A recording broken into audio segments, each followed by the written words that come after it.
Hello दोस्तों, आज हम शुरू करने जा रहे हैं ड्रैगन बॉल काकुमे।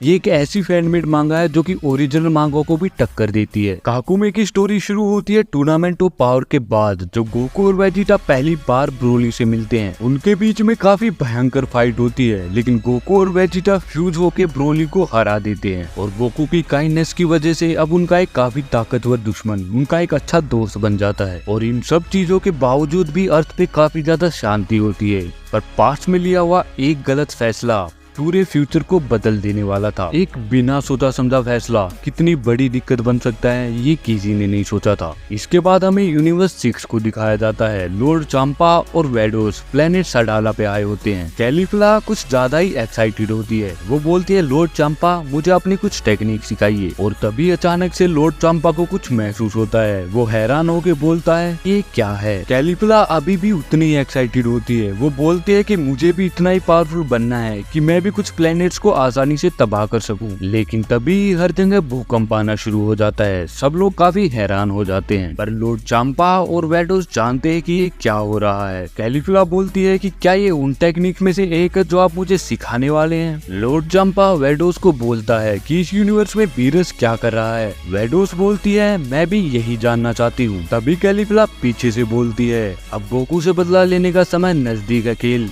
तुम बस हमारा इंतजार करो गोकू। तभी चांपा कैलीफिला की तरफ देखता है, क्योंकि वो जानता है कि कैलीफिला अभी गोकू के आसपास भी नहीं है। तभी हमें यूनिवर्स 11 को दिखाया जाता है, जहां बेलमोड, मार्गरीटा और टोपो कुछ डिस्कस कर रहे होते हैं। लेकिन तभी बेलमोड और टोपो हैरान रह जाते हैं। वो दोनों बोलते हैं, गोकू। वो दोनों ही गोकू की ताकत को महसूस कर पा रहे होते हैं। गोकू की ताकत इतनी ज्यादा होती है कि यूनिवर्स 11 में भूकंप आ रहा होता है, चीजें टूट रही होती हैं। मार्गरीटा बोलती है कि ऐसा लग रहा है जैसे वो सब हमारे पास ही हो, और ये सब वो हंसते हुए बोलती है, क्योंकि मार्गरीटा जानती है कि गोकू की ताकत किस हद तक बढ़ चुकी है। फिर हमें यूनिवर्स 7 को दिखाया जाता है, जहां हर जगह भयंकर तूफान आ रहा होता है। चीजें एक जगह से उड़ के कहीं दूर जाके गिर रही होती हैं। फिर हमें क्रिलिन को दिखाया जाता है, जो कि एक पुलिसमैन है। उसे देख के पता चल रहा होता है कि वो जानता है कि कोई साधारण तूफान नहीं है। क्रिलिन वहां लोगों की जान बचा रहा होता है। क्रिलिन बोलता है कि आप सब घबराइए मत, एक एक करके बस से बाहर आ जाइए। क्रिलिन काफी सीरियस होता है। वो बोलता है कि गोकू, क्या तुम्हें नहीं लगता कि तुम्हारी इस ताकत की खोज ने तुम्हें काफी दूर पहुंचा दिया है।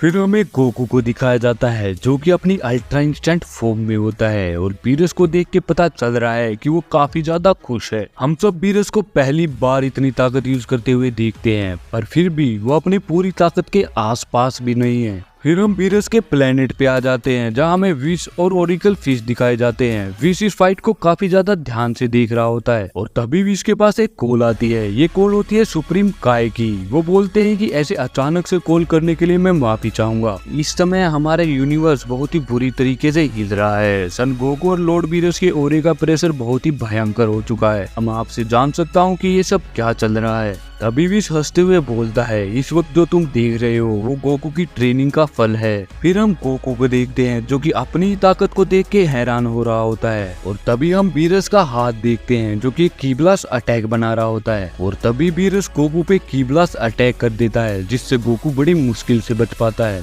फिर गोकू भी बीरस पे सेम अटैक करता है, लेकिन बीरस इस अटैक से बहुत ही इजीली बच जाता है। और उन दोनों के अटैक के कारण 2 मून तबाह हो जाते हैं। उन दोनों की फाइट ऐसे ही चलती रहती है। बीरस इस फाइट को बहुत ही ज्यादा एंजॉय कर रहा होता है, क्योंकि बहुत समय बाद बीरस को कोई ऐसा मिला है जो कि उसे इतनी ताकत के साथ टक्कर दे रहा है। उन दोनों से ही इतनी ज्यादा ताकत निकल रही होती है कि आसपास के प्लेनेटरी ऑब्जेक्ट तबाह हो रहे होते हैं। गोकू बीरस के ऑलमोस्ट सारे अटैक डोज कर रहा होता है, लेकिन तभी बीरस अचानक से गोकू के पीछे आ जाता है और उसके सिर पे जबरदस्त लात मारता है। ये किक इतनी ज्यादा जबरदस्त होती है कि गोकू के मुंह से खून निकलने लग जाता है, पर गोकू खुद को संभाल लेता है और काफी सारे कीब्लास्ट अटैक बीरस की तरफ करता है। पर बीरस इन सभी अटैक्स को डोज कर लेता है। वो गोकू के कीब्लास्ट अटैक को पकड़ के उसी की तरफ फेंक देता है, और गोकू ये सब देख के बहुत ही हैरान रह जाता है। गोकू के किए हुए कीब्लास्ट अटैक गोकू को ही आगे लगते हैं, और गोकू इन अटैक्स की वजह से काफी ज्यादा घायल हो जाता है। गोकू की बॉडी में से काफी ज्यादा खून निकल रहा होता है, पर अभी भी गोकू ने हार नहीं मानी होती और बीरस ये सब देख के हैरान रह जाता है। और जब तक कि बीरस कुछ समझ पाता,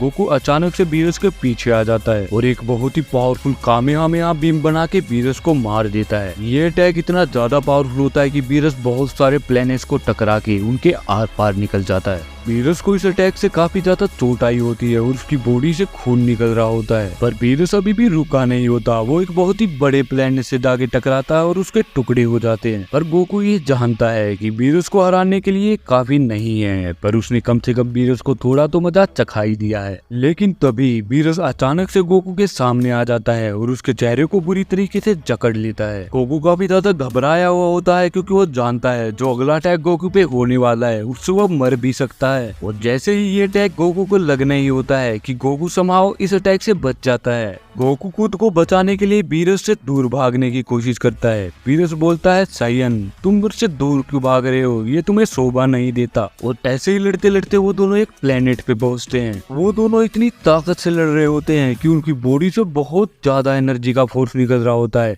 फोर्स इतना ज्यादा होता है कि वहाँ खड़े जानवर के सारे बाल उड़ जाते हैं। गोकू खुद को बीरस से दूर ले जाने की बहुत ज्यादा कोशिश करता है, लेकिन बीरस की स्पीड गोकू से ज्यादा होती है। बीरस चिल्ला के बोलता है, सन गोकू। वो जैसे ही गोकू पीछे मुड़ के देखता है, उसे दिखता है कि बीरस ने उसके पैर को पकड़ लिया है। बीरस गोकू को घुमा के बहुत ही तेज फेंकता है। बीरस ने गोकू को फेंकने में बहुत ज्यादा ताकत लगाई होती है। ये ताकत इतनी ज्यादा होती है कि चारों तरफ बिजली जैसा ओरा फैल जाता है और बीरस के इतनी ज्यादा ताकत लगाने की वजह से गोकू ऑलमोस्ट बेहोश हो चुका था। गोकू की बॉडी से और मुंह से बहुत ज्यादा खून निकल रहा होता है और तभी गोकू जाके एक मून से टकराता है, लेकिन बीरस ने इतनी ज्यादा ताकत लगाई होती है कि गोकू उस मून से टकरा के उसके आर पार निकल जाता है। हम देखते हैं कि गोकू अब एक बहुत ही बड़े प्लेनेट से टकराने वाला होता है। इस प्लेनेट का नाम होता है टाको टाको। इस प्लेनेट पे काफी सारे एलियंस होते हैं और उनमें से एक बच्चे को आसमान से कुछ गिरता हुआ दिखता है और ये होता है अपना गोकू। और तभी गोकू इस प्लेनेट पे आके बहुत ही बुरी तरीके से टकराता है। वो इतनी बुरी तरीके से टकराता है कि उसके मुंह से खून निकल रहा होता है। गोकू दर्द से तड़प रहा होता है। जहाँ गोकू टकराता है वहाँ बहुत ही बड़ा खड्डा हो जाता है। इस प्लेनेट के लोग बहुत ही ज्यादा कंफ्यूज होते हैं, उन्हें कुछ समझ ही नहीं आ रहा होता। वो धीरे धीरे खड्डे के पास जाने लगते हैं क्योंकि गोकू के गिरने की वजह से उनका आधा शहर तबाह हो चुका है। वो लोग जैसे ही गड्ढे के पास आते हैं, उन्हें एक चेहरा दिखाई देता है जो कि खून से लथपथ है। गोकू वहाँ बेहोश पड़ा होता है और वो बिल्कुल मरने की कगार पे होता है। वो बच्चा गोकू को देख ही रहा होता है कि तभी वहाँ अचानक से बहुत ही